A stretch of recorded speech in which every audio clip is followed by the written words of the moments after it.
2022 எடுக்கப்பட்ட speak no evil திரைப்படம் இப்போ தமிழ் டப்பிங்கோட பிரைம் வீடியோஸில் வெளிவந்திருக்கு. இந்த திரைப்படம் எப்படி இருக்குது அப்படிங்கிறத இந்த ரிவ்யூவில் பார்த்துடலாம்.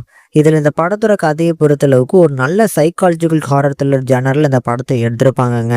ஸோ படத்தில் நம்ம ஹீரோட ஃபேமிலி இந்த வெக்கேஷனை என்ஜாய் பண்ணக்கூடிய ஒரு ஃபேமிலியாக இருப்பாங்க. ஸோ உலகம் ஃபுல்லாக வந்து பார்த்தீங்கன்னா ட்ரிப்பெல்லாம் என்ஜாய் பண்ணக்கூடிய ஒரு ஃபேமிலி. அப்படி ஒரு ட்ரிப்பில் வந்து ஒரு ஃபேமிலியை மீட் பண்ணுறாங்க. இந்த 2 ஃபேமிலியும் அந்த ட்ரிப்பில் நல்லா பேசி மிங்கிளாகி நல்லா பழகுறாங்க.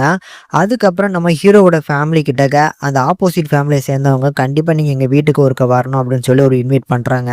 ஹீரோவோட ஃபேமிலிக்கு இந்த ஆப்போசிட் ஃபேமிலி இந்த ட்ரிப்பில் தான் பழக்கம். இருந்தாலும் நம்பி அவங்க வீட்டுக்கு வந்து பார்த்தீங்கன்னா விசிட் பண்ணதுக்கு ஒருக்க போகிறாங்க.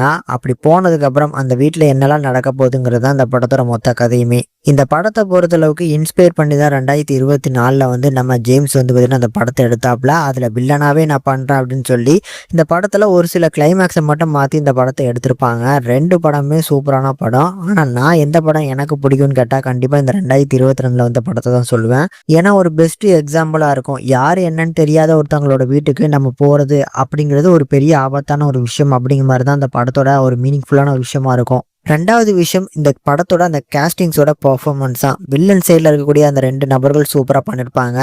இந்த சைடில் ஆப்போசிட்டில் இருக்கக்கூடிய நம்ம ஹீரோட ஃபேமிலியை சேர்ந்த ஹீரோ ஹீரோயின் இவங்க 2 பேருமே சூப்பராக பண்ணியிருப்பாங்க. அதனால் கண்டிப்பாக பார்க்கக்கூடிய ஒரு நல்ல படம் தான். ஆனால் ஃபேமிலி வாட்சபிள் கிடையாது. இது ஒரு R-rated ஃபிலிம்.